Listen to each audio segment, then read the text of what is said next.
एक बार एक सेठ जी दूसरे गांव से होते हुए अपने गांव जा रहे थे। तो उस दूसरे गांव में सेठ जी को एक किसान के पास एक बड़ा ही अतरंगी कलर का गधा दिखता है।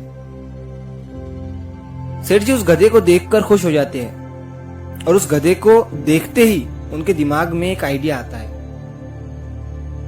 वो उस किसान के पास जाते हैं और उस किसान से गधे को खरीदने की बात करते हैं।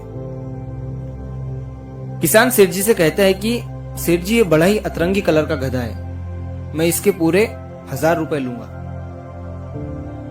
सेठ जी उस किसान से भाव करते हुए उस गधे को वो 500 रुपए में खरीद लेते हैं और गधे को लेकर अपने गांव चले जाते हैं। जब वो अपने गांव पहुंचते हैं तो सारे गांव वाले उस गधे को देखकर हैरान हो जाते हैं कि ये तो बड़ा ही अतरंगी कलर का गधा है। अब सेठ जी उस गधे को अपने घर के सामने बांध देते हैं और गांव वालों से कहते हैं कि मैं इस गधे पर लॉटरी लगा रहा हूं। लॉटरी की प्राइस है सिर्फ 50 रुपए। जो भी लॉटरी जीतेगा वो 50 रुपए में इस अतरंगी कलर वाले गधे को अपने साथ लेकर जाएंगे। अब उस गांव में करीबन 1000 लोग रहते थे। सभी ने 50-50 रुपए की लॉटरी खरीद ली और सेठ जी की झोली में 50,000 रुपए आ गए।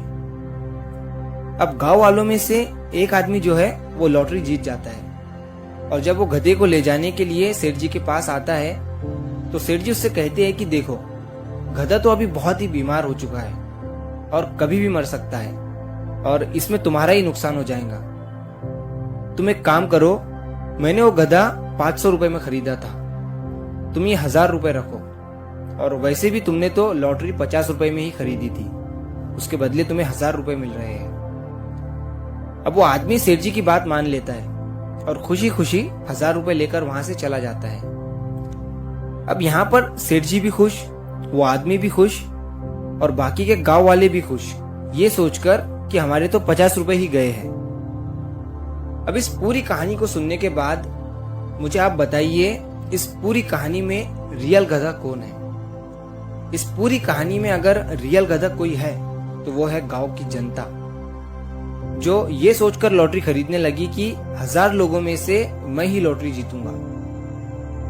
अब मैं आपको बताता हूँ कि उस लॉटरी जीतने के चांसेस एक आदमी के उस गांव में 0.1% है। मतलब 1% चांसेस भी नहीं है आपके कि आप वो लॉटरी जीत सको। और यही सेम चीज आज की जनता कर रही है, अपना पैसा और टाइम दोनों लगाकर। इस कहानी से हमें ये सीख मिलती है कि इन फैंटेसी एप्स के चक्कर में गधे मत बनो। यहाँ पर उसी इंसान को फायदा होता है जो इसका मालिक होता है। अगर आप अपने लक की वजह से कभी इन एप्स में जीत भी गए होंगे तो ये सोचना कि आपने इन एप्स में कितना पैसा गंवाया भी है और साथ ही साथ अपना टाइम भी गंवाया है।